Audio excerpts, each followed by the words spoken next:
మహాగణాధిపతే నమః. సదాశివసమారంభాం శంకరాచార్య మధ్యమాం అస్మదాచార్య పర్యంతాం వందే గురు పరంపరాం. శ్రీమాత్రే నమః. ప్రేక్షకులందరికీ స్వాగతం. మాస ఫలితాలు 2024 సంవత్సరానికి సంబంధించి మనం ఏప్రిల్ నెల మాస ఫలితాలు తెలుసుకుందాం. అయితే మనకి ఈ నవగ్రహ సంచారాలను అనుసరించి ద్వాదశ రాశుల వారికి అసలు వీళ్ళకి శుభాశుభ ఫలితాలు ఏ విధంగా ఉంటాయనే విషయాన్ని తెలుసుకోబోయే ముందర అసలు ముందుగా ఈ మాసంలో చూసుకుంటే గ్రహ స్థితి ఎలా ఉంది అని చూసుకుంటే మేషరాశిలో బుధుడు యొక్క సంచారము, అలాగే గురువుతో పాటు బుధుడి యొక్క సంచారం. బుధుడు వక్రీకరించి ఈయన అంటే మీనం వైపుకి ప్రయాణం చేయడం అనేది జరుగుతోంది.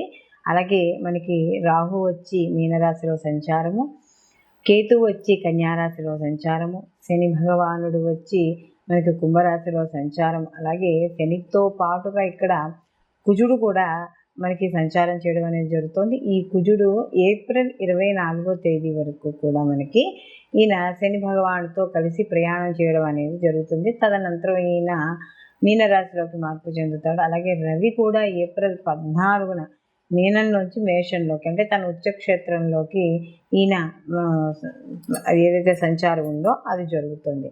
అలాగే శుక్రుడు కూడా ఇప్పటి వరకు ఆయన ఉచ్చస్థితిలో ఉన్న ఆయన కూడా ఏప్రిల్ 25వ తారీఖున మీనంలోంచి మేషంలోకి సంచారం చేయడం అనేది జరుగుతోంది.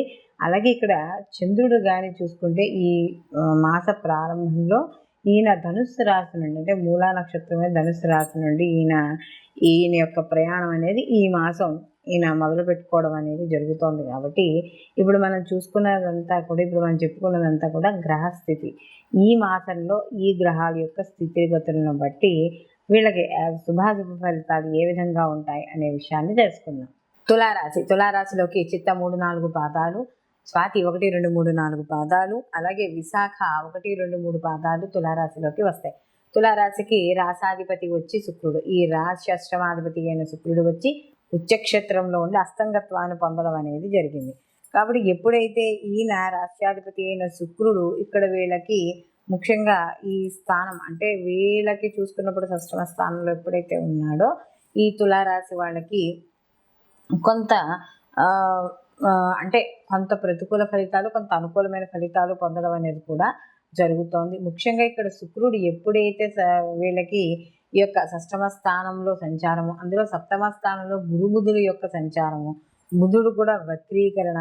కాబట్టి ఈయనేమయ్యాడు, మళ్ళీ బుధుడు వచ్చి వీళ్ళకి భాగ్యాధిపతి అలాగే వ్యయాధిపతి అయ్యాడు. అలాంటి బుధుడు ఇక్కడ ఉండడం వల్ల కాస్త సహజంగా ఇక్కడ శుక్రుడు కూడా ఎప్పుడైతే ఉచ్చని పొంది అస్తంగత్వం పొందాడో ముఖ్యంగా అంటే సోదరుల విషయాల్లో లేదా ముఖ్యంగా స్త్రీల విషయాల్లో అక్కడ అక్క కావచ్చు, చెల్లి కావచ్చు, తల్లి కావచ్చు, లేదా పనిచేసే ఉద్యోగం చోట ఉండే ఆడవాళ్ళు ఎవరైనా సరే మాట్లాడేటప్పుడు జాగ్రత్తగా ఉండాలి. అలాగే ఇక్కడ కూడా వీళ్ళకి ద్వితీయాధిపతి అయిన ఈ యొక్క ద్వితీయ సప్తమాధిపతి అయిన ఈ యొక్క కుజుడు ఎవరైతే ఉన్నారో ఆ కుజుడు శనితో కలవడం వల్ల కొంత వ్యతిరేక ఫలితాలు కూడా పొందడం అనేది ఇక్కడ జరుగుతున్నాయి. అలాగే ముఖ్యంగా ఎవరైతే ఈ యొక్క స్నేహవర్గంలో కావచ్చు, లేకపోతే ఏదైనా కొంచెం మన దూర బంధువుల్లో కావచ్చు, ఎవరి ద్వారా అనేది కొంత మనస్పర్ధలు వచ్చే అవకాశం ఉంది.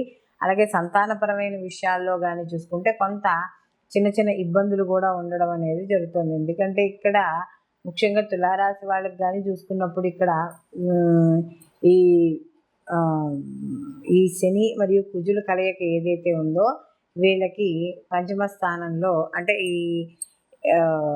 ఈ కలయిక అనేది కొంత వ్యతిరేకత ఫలితాలు ఇస్తున్నా కూడా వాటి ఉండే స్థితి కూడా అంత పెద్దగా లేకపోయినా, ఎందుకంటే పంచమ స్థానం అంటే సంతాన విషయాల్లో కాస్త ఇబ్బందులు ఇందాక మనం చెప్పుకున్నట్టుగా, అలాగే రాజకీయ పరంగా కాస్త అనుకూలంగా ఉంటుంది. అలాగే ఇక్కడ ఎవరైతే రాజకీయ రంగాల్లో వాటిల్లో ఉన్నారో వాళ్ళందరికీ కూడా అనుకూలంగా ఉండడం అనేది జరుగుతుంది. అలాగే ఇక్కడ సప్తమ స్థానంలో గురువు వీళ్ళ స్థానాన్ని చూడడం వల్ల కొంత వ్యతిరేక ఫలితాలు ఉన్నా కూడా అవి కాస్త అనుకూలంగా మారుతాయి. వివాహ విషయాల్లో వాటిల్లో కూడా అనుకూలంగా ఉంటుంది. వివాహానికి మంచి యోగ్యమైన కాలంగా ఇక్కడ చెప్పవచ్చు. అలాగే ఉద్యోగాలు వాటిలో విషయాల్లోకి వచ్చేటప్పుడు కూడా మంచి పదోన్నతులు లభించడం అనేది జరుగుతోంది. అలాగే ఎప్పుడైతే ఈ యొక్క తులారాశి వాళ్ళకి ఏ స్థానంలో కేతు యొక్క సంచారం అనేది నడుస్తోందో కాస్త ఇన్వెస్ట్మెంట్ విషయాల్లో వాటిల్లో కాస్త జాగ్రత్త వహించుకుంటూ ఉండడం మంచిది. మొత్తం మీద ఈ రాశి వాళ్ళు ప్రతిరోజు కూడా లక్ష్మీ గణపతి ఆరాధన చేసుకోవడం, అలాగే హనుమాన్ చాలీసా పారాయణ చేయడం ద్వారా మరిన్ని మంచి ఫలితాలు పొందడం అనేది జరుగుతోంది. అయితే మనం ఇప్పుడు ఏ రాశికి ఆ రాశికి సంబంధించిన ఫలితాలు అనేవి చెప్పుకుంటున్నాం. మనం ప్రతిసారి చెప్పుకున్నదే ఈ గోచార ఫలితాలతో పాటుగా జన్మజాతక ఫలితాలు కూడా ఎప్పుడు పరిశీలనలోకి తీసుకోవాలి అని.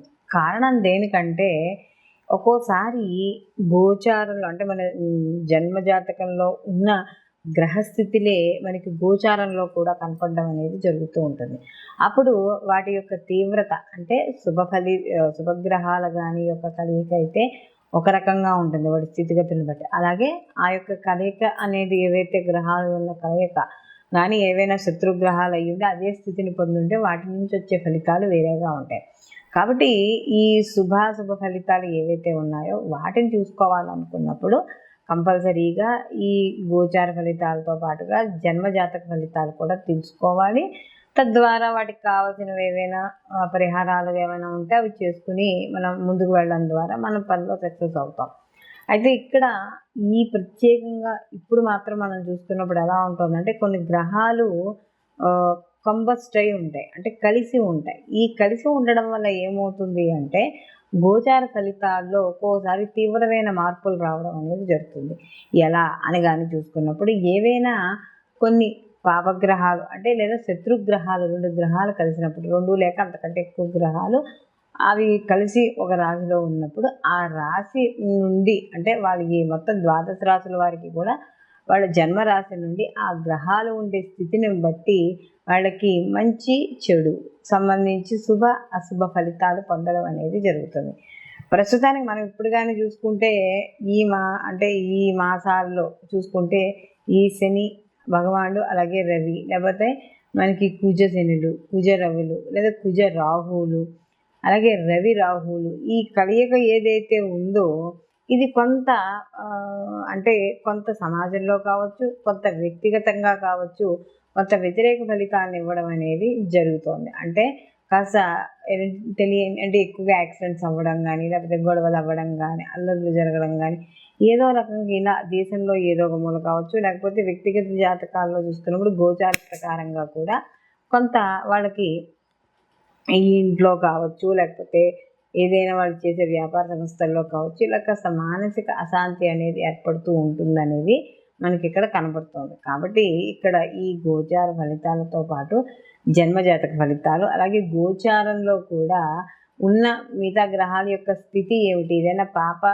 స్థితిలో కానీ ఉంటే అసలు ఎటువంటి పరిహారాలు చేసుకోవాలి ఏమిటి అనేది కూడా మనకి ఈ వీడియో ద్వారా ఏ రాశి వాడికి ఆ రాశి వాళ్ళకి చెప్పడం అనేది జరిగింది. కాబట్టి అవి చూసుకోవడం ద్వారా కొంత ఇప్పుడు ఏవైతే ప్రతికూల ఫలితాలు ఉన్నాయో అవి దాటుకుని అనుకూలమైన ఫలితాలు మీరు పొందడం అనేది ఇక్కడ జరగడం ఉంటుంది. కాబట్టి అందరూ కూడా ఈ పరిహారాల్ని తప్పనిసరిగా పాటించుకోవడం ద్వారా మంచి అంటే ఏదైతే మనకు ప్రతికూల ఫలితాలు ఉన్నాయో ప్రతికూల ఫలితాలు తగ్గడం అనేది ఖచ్చితంగా జరుగుతుంది. సర్వే జన సుఖినో భవంతు, లోకా సంస్థ సుఖినో భవంతు.